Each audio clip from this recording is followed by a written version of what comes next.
नमस्कार, रुचकर मेजवानी विथ अर्चनामध्ये तुम्हा सगळ्यांचं स्वागत आहे।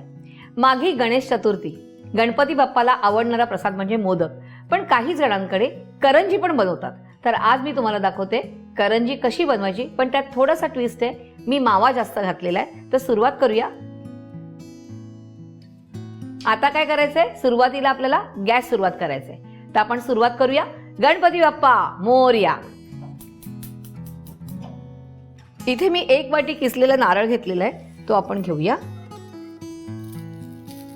आणि ह्यात घेऊया अर्धा कप साखर आणि ह्यात थोडंसं पाणी घालायचंय, कारण साखर आणि खोबरं आहे, थोडं वितळण्याकरता आपण पाणी घालूया आणि हे थोडंसं मिक्स करून घेऊया। साखर आणि खोबरं वितळलं पाहिजे, सगळं एकजीव झालं पाहिजे, छान असं परतून घ्यायचंय।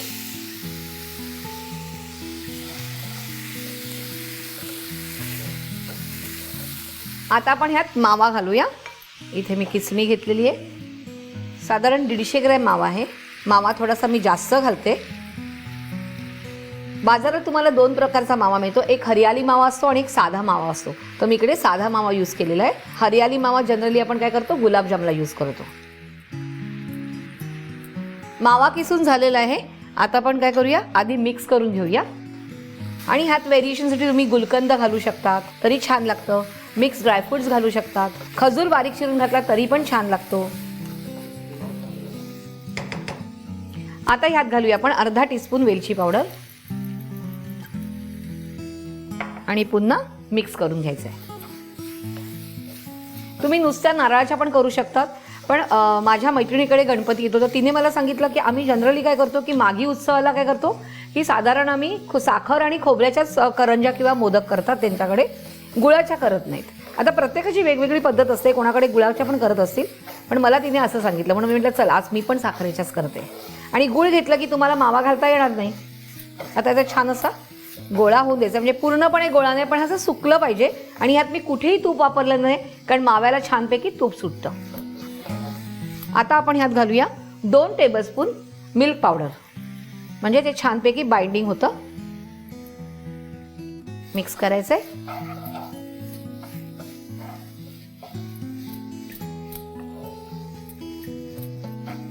हे आपलं सारण तयार आहे। आपण गॅस बंद करूया आणि प्लेटमध्ये काढून घेऊया आणि पूर्णपणे थंड होऊन द्यायचंय।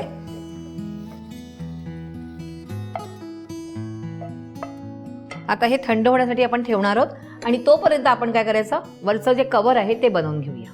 इथे मी 150 ग्रॅम मैदा घेतलेला आहे। तुम्हाला किती करंज्या करायच्या त्याप्रमाणे तुम्ही मैदा घेऊ शकतात आणि त्याला घ्यायचंय 3 टेबलस्पून तेल, त्यानंतर थोडंसं मीठ। हा मैदा इकडे मी घेतलाय, तो मला लाटताना लागणार आहे आणि यात थोडंसं पाणी आणि मळून घ्यायचंय।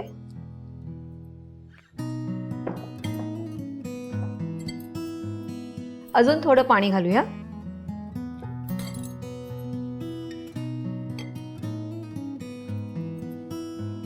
हे छानपैकी मळून झालेलं आहे। आता आपण ह्याचे छोटे छोटे गोळे करूया आणि त्याच्या पुऱ्या लाटायच्यात आणि मगच करंजी करायचे। आता मी आधी छोटे गोळे करून घेते।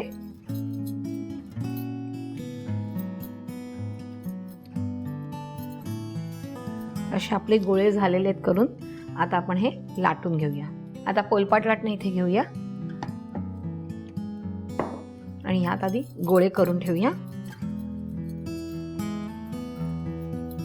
अशा प्रकारे सगळे गोळे करून घेऊया छान अशा। यामध्ये तुम्ही अर्ध गव्हाचं पीठ आणि अर्ध मैदा घेतला तरी चालेल। गव्हाच्या पिठाच्या केल्या तरीही पण चालणार आहेत, पण मैद्याचं जरा जास्त छान लागतात। आता आपण ह्या लाटून घेऊया।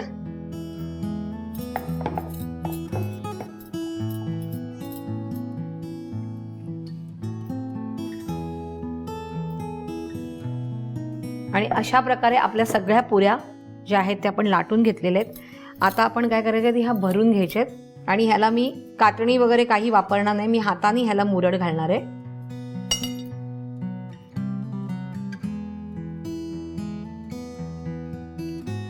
ह्याला तुम्ही दुधाचा किंवा पाण्याचा हात लावला तरी चालणार आहे। अशा प्रकारे आपण मुरड घालायची आहे, असं हे प्रेस करायचं आणि तिकडनंच पुन्हा ते बंद करायचंय।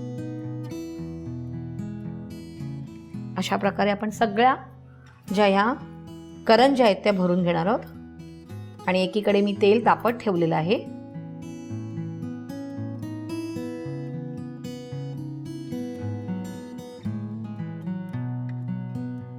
आणि अशा प्रकारे आपल्या करंज्या पण भरून झालेल्या आहेत. ही शेवटची करंजी आहे. तुम्ही कातणीने कापू पण शकतात, पण मला मुरड घालायला खूप आवडते. म्हणजे तुमचा मैदा कुठेही फुकट जात नाही. कधी कधी आपण कातून आपल्याला कंटाळ येतो आणि मग आपण काय करतो, तो गोळा तसाच ठेवून देतो किंवा टाकून देतो. चला आता आपण ह्या तळून घेऊया. तेल तापलंय का बघूया. येस, तेल तापलेलं आहे, कारण मी बारीक करून ठेवलेलाच होता गॅस.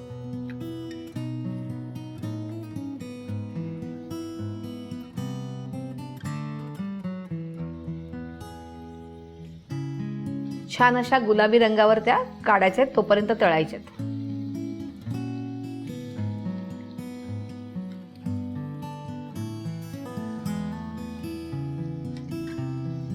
ह्या झालेल्या आहेत, आपण ह्या काढून घेऊया. छान असा मस्तपैकी रंग बदललेला आहे.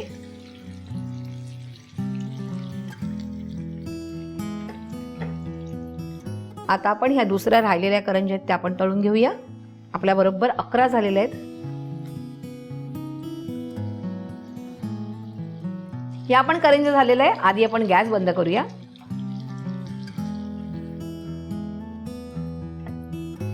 गरमागरम मावा करंजी, खोबऱ्याच्या करंज्या म्हणा, तयार आहेत.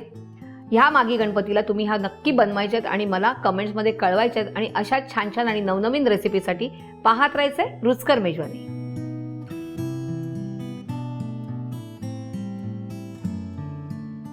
आणि विजेता आहेत